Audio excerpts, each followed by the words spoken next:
በስመ አብ ወወልድ ወመንፈስ ቅዱስ አሐዱ አምላክ አሜን።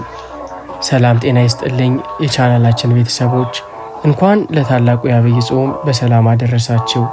ክርስቲያኖች በዓመት ውስጥ የሚጾሟቸው አጽዋማት መካከል ታላቁ ጾም ተብሎ የሚጠራው የአብይ ጾም ወይንም ጾመ ሁዳዴ ለምን ከሌሎቹ ረዘመ? ጌታችን መድኃኒታችን ኢየሱስ ክርስቶስ የጾመው 40 ቀን ሆኖ ሳለ እኛ ግን ለምን 55 ቀናትን እንጾማለን? 15ቱ ቀናት እስከየት መጡ? ዛሬ በዚህ ቪዲዮ ላይ የቤተ ክርስቲያናችንን ጥልቅ ምስጢርና የቀኖና ስርዓት መነሻ በማድረግ የእነዚህን 55 ቀናትን ምስጢር ቁልጭ አድርገን እንመለከታለን። እስከ መጨረሻው አብራችሁን ቆዩ። ከ55ቱ ቀናት ውስጥ የመጀመሪያው ሳምንት ጾመ ሕርቃል ይባላል። ይህም የመጀመሪያዎቹን 8 ቀናትን ይይዛል። ጾመ ሕርቃል ነገስታትና ህዝቦች የተሳተፉበት የጠፋም ንብረት የተመለሰበትና ታላቅም የድል ታሪክ ያለው ጾም ነው። ዛሬም ድረስ በቤተ ክርስቲያናችን ትልቅ ስፍራ አለው። ታሪኩም በ7ኛው ክፍለ ዘመን ማለትም በ614 ዓመተ ምህረት አካባቢ የፋርሱ ንጉሥ ኪሪዮስ በክርስቲያኖች ላይ ጦርነት ከፈተ። ኢየሩሳሌምንም ወረረ። የክርስቲያኖችን ቅዱሳት መካናትን ማጠፋ። ከ60,000 በላይ ሰዎችን ገደለ። ከሁሉም በላይ ግን አማኞችን ያስቆጣው አንድ ትልቅ ነገር ተፈጸመ። ጌታችን የተሰቀለበትን ቅዱስ መስቀል ማርኮ ወደ ፋርስ የዛሬዋ ኢራን ወሰደው። መስቀሉ መማረኩ ለክርስቲያኖች ትልቅ ውርደትና ሐዘን ነበር። በዚህ ጊዜ የባዛንታይን ወይንም የሮም ንጉሥ ሕርቃል መስቀሉን ለማስመለስ ቆርጦ ተነሳ። ጦርነቱም ከባድ ነበር። ሕርቃል ወደ ጦር ግንባር ከመሄዱም በፊት ለክርስቲያኖቹ እንዲህ አላቸው፣ እኔ መስቀሉን ለማስመለስ ስዘምት እናንተ ጾምና ጸሎት አድርጉልኝ። መስቀሉን ይዤ በድል ከተመለስኩም ይህንን ጾም ለዘላለም እንድንጾመው ቀኖና ይሁን። ሕዝቡም በዚህ ተስማምቶ ጾሙን ጀመረ። ንጉሥ ሕርቃልም በጦርነቱ ድል አደረገ። የፋርስንም ጦር አሸንፎ በክብርም ተማርኮ የነበረውን የጌታችን የመድኃኒታችን የኢየሱስ ክርስቶስ መስቀልን አስመለሰ። መስቀሉንም ተሸክሞ ወደ ኢየሩሳሌምም ሲመለስ ትልቅ ደስታ ሆነ። ሕዝቡም ንጉሥንና መስቀሉን በዝማሬ ተቀበሉ። የገቡትንም ቃል ጠብቀው ጾሙን አጸኑት። ጾመ ሕርቃል በመጀመሪያው የአብይ ጾም ሳምንት ለምን 8 ቀናት ሆነ? በመጀመሪያ ጾሙ 1 ሳምንት 7 ቀናት ነበር። ነገር ግን ከአብይ ጾም ጋር ሲገናኝ በኢትዮጵያ ኦርቶዶክስ ተዋሕዶ ቤተ ክርስቲያን ሥርዓት መሠረት በጾሙ መጀመሪያ ላይ ያለችው ሰኞ ተጨምራ በድምሩ 8 ቀናት እንዲሆን ተደርጓል። ይህም ጾመ ሕርቃልን ከዋናው የ40 ቀን ጾም ጋር የሚያገናኝ ድልድይ ሆኗል።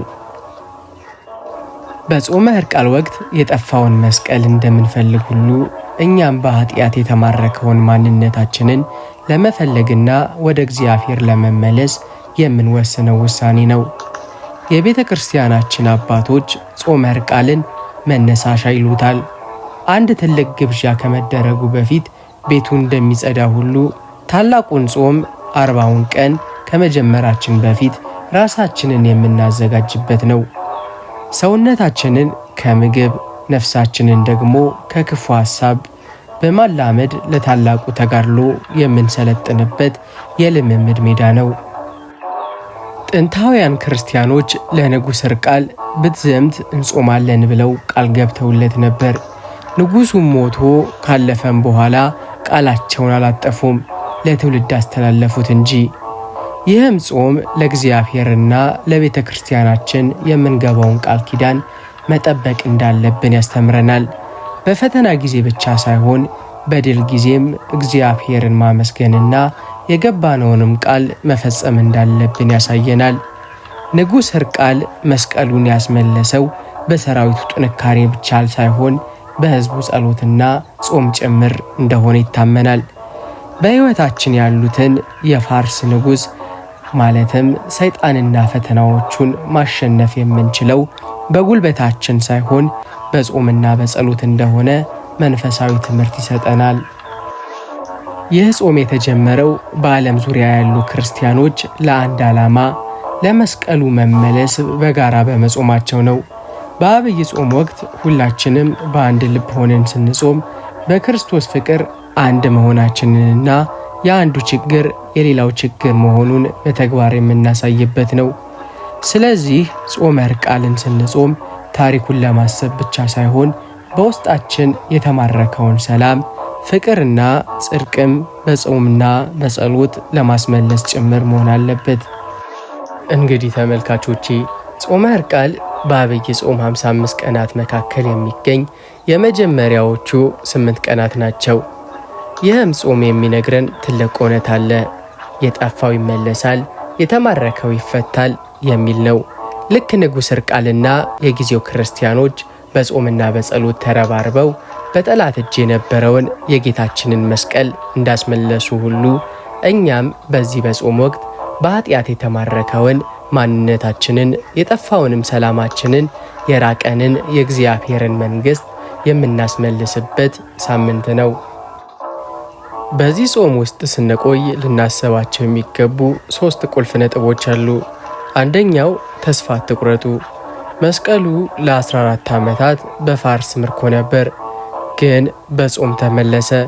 የእናንተም ችግር የፈለገውን ያህል ቢቆይ በጾምና በጸሎት የማይመለስ ነገር የለም። ሁለተኛውም ቃላችሁን ጠብቁ። የቀድሞ ክርስቲያኖች ለንጉሥ የገቡትን ቃል ጠብቀው እንደ ጾሙ ሁሉ እኛም ክርስትናችንን በተግባር ለመግለጽ የገባነውን ቃል የምናድስበት ጊዜ ነው። ሶስተኛውም ለታላቁ ጾም ተዘጋጁ ሲለን ነው። ሕርቃል መነሳሻ ነው። በዚህ ሳምንት ስጋችንን ካላደከምነው ቀጣዩ 40 ቀን ሊከብደን ይችላል። ስለዚህም በብርታት ጀምሩ። መልካም የጾም ወቅት ይሁንላችሁ። ከአብይ ጾም 55 ቀናት መካከል ሁለተኛው ክፍል ጾመ 40 ወይንም 40ዎቹ ቀናት ናቸው። ከሕርቃል ጾም ቀጥሎ የምንገባበት 40 ቀናት የክርስትና ሕይወታችን የውጊያ ሜዳ ነው። ጌታችን ኢየሱስ ክርስቶስ በአደባባይ ወጥቶ ከማስተማሩና ተአምራትን ከማድረጉ በፊት ወደ ገዳመ ቆሮንጦስም ሄዶ ለ40 ቀናትና ለ40 ሌሊትን ጾሟል። ለምን? እርሱ አምላክ ሆኖ ሳለ ጾም ያስፈልገው ነበርን? ለምን ጾመ ቢሉ ጌታችን የጾመው ስለ ራሱ ብሎ ሳይሆን ለእኛ አርአያ ወይንም ምሳሌ ለመሆን ነው። አዳም በመብል ምክንያት ከገነት እንደወጣ ሁሉ ጌታችን ደግሞ በመጾም ወደ ገነት የምንመለስበትን መንገድ አሳየን። ጌታም እንዳለ ይህ ወገን በጾምና በጸሎት ካልሆነ በምንም አይወጣም። የማርቆስ ወንጌል ምዕራፍ 9 ከቁጥር 29 ላይ እንዳለው ጠላታችን ዲያብሎስን በምን መሳሪያ እንደምናሸንፈው በተግባር አስተማረን። ጌታ በጾመበት ወቅት ሰይጣን በቀጥታ ቀርቦ በ3 ነገሮች ፈትኖታል። 3ቱ ታላላቅ ፈተናዎች ዛሬም እኛን በየቀኑ የሚፈትኑ ነገሮች ናቸው። የመጀመሪያው መብል ወይንም ፍቅረ ከርስ። ጌታ በራበው ጊዜ ሰይጣን መጥቶ እነዚህን ድንጋዮች ዳቦ አድርግ አለው። ጌታ ግን ሰው ከእግዚአብሔር አፍ በሚወጣ ቃል እንጂ በእንጀራ ብቻ አይኖርም በማለት ድል ነሳው። ይህም ሲያስረዳን ሆዳችን አምላካችን መሆን እንደሌለበት ያስተምረናል። ሁለተኛውም ፈተና ትዕቢት ወይም አምላክን መፈታተን። ከቤተ መቅደስ ራስ ላይም ራስህን ወርውር አለው። ጌታ ግን አምላክህ እግዚአብሔርን አትፈታተነው በማለት መለሰለት። ይህም ማለት መንፈሳዊ ስኬት ሲኖረን በትዕቢት እንዳንወድቅ ሲያስጠነቅቀን ነው። ሶስተኛውም ፈተና ፍቅረ ነዋይ ወይንም ስልጣንና ዝና ነው። ብትሰግድልኝ የዓለምን መንግስታት ሁሉ ሰጥሃለሁ አለው። ጌታ ግን ለአምላክ ለእግዚአብሔር ብቻ ስገድ በማለት አባረረው። ይህም ሲባል ለምድራዊ ጥቅም ብለን ሕሊናችንን መሸጥ እንደሌለብን ያሳየናል። ለምን 40 ቀን ሆነ ቢሉ በመጽሐፍ ቅዱስ እና በቤተ ክርስቲያናችን ትምህርት ውስጥ 40 ቁጥር ዝም ብሎ የተመረጠ ቁጥር አይደለም። ጥልቅ የሆነ መንፈሳዊ ትርጉም፣ የምስጢርና የዝግጅት ምልክት ነው።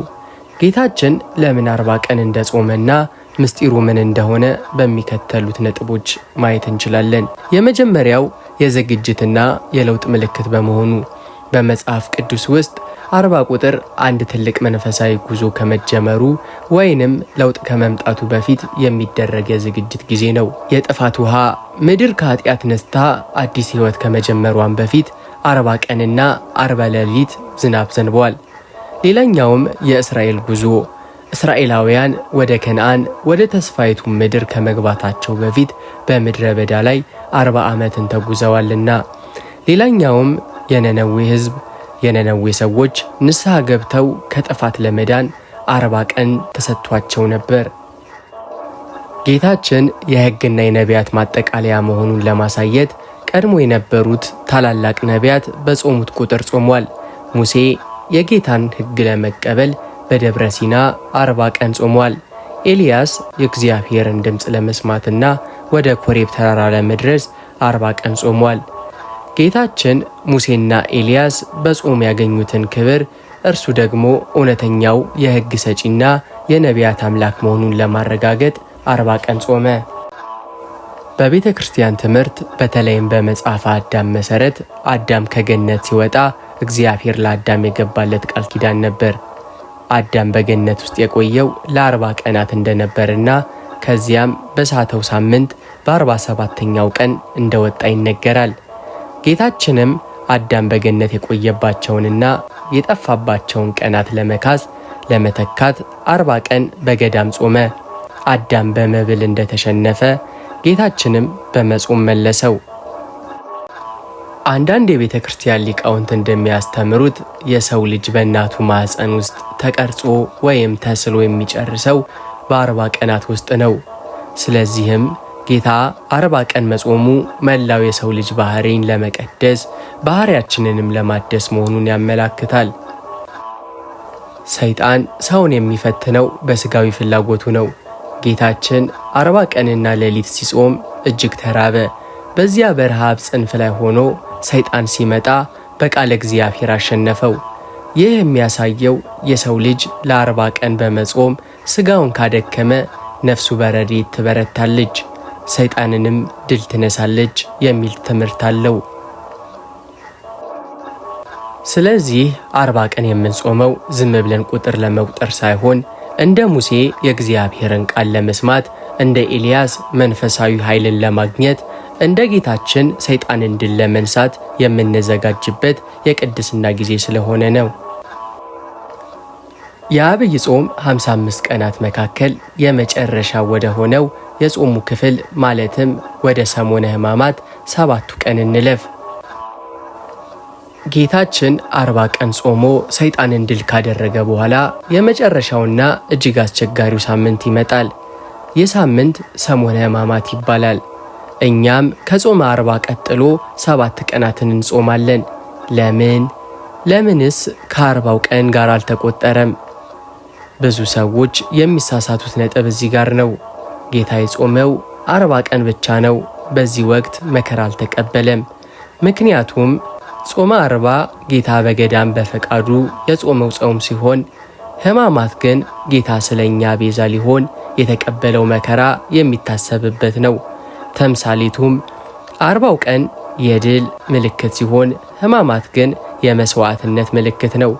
ስለዚህ ሁለቱ የተለያዩ ትርጉሞች ስላሏቸውም በቤተ ክርስቲያን ስሌት ለየብቻ ይታያሉ። በእነዚህ 7 ቀናት ምን ይታሰባል ቢሉ ከሆሳዕና ማግስት ማለትም ሰኞ ጀምሮ እስከ ትንሣኤ ሌሊት ያሉት ቀናት የጌታን የቤዛነት ጉዞ የምንመለከትባቸው ናቸው። ጸሎተ ሐሙስ ላይ ጌታ የደቀ መዛሙርቱን እግር ያጠበበት ትሕትናንና ምስጢረ ቁርባንን የመሠረተበት ቀን ነው። ስቅለተ ዓርብ ጌታችን በዕለተ ዓርብ የተቀበላቸውን 13ቱን ሕማማተ መስቀል እንደ መገረፍ፣ መታረዝ፣ መሳለቅ የመሳሰሉትን እጅግ ከባድን ቀን እናስብበታለን። ሌላኛው ቅዳም ስዑር ጌታ በሥጋው በመቃብር የቆየባት በነፍሱ ደግሞ ሲኦል ወርዶ የታሰሩትን ነፍሳት ነፃ ያወጣባት ዕለት ናት። ይህ ጾም ከሌሎቹ ሳምንታት በተለየ መልኩ እጅግ ጥብቅ ነው። ሰላምታ የለም። ይሁዳ ጌታን በመሳም አሳልፎ ስለሰጠው ያንን ለማሰብ ክርስቲያኖች በዚህ ሳምንት አይሳሳሙም። ሰሞነ ሕማማት ለምን 7 ቀናት ሆኑ?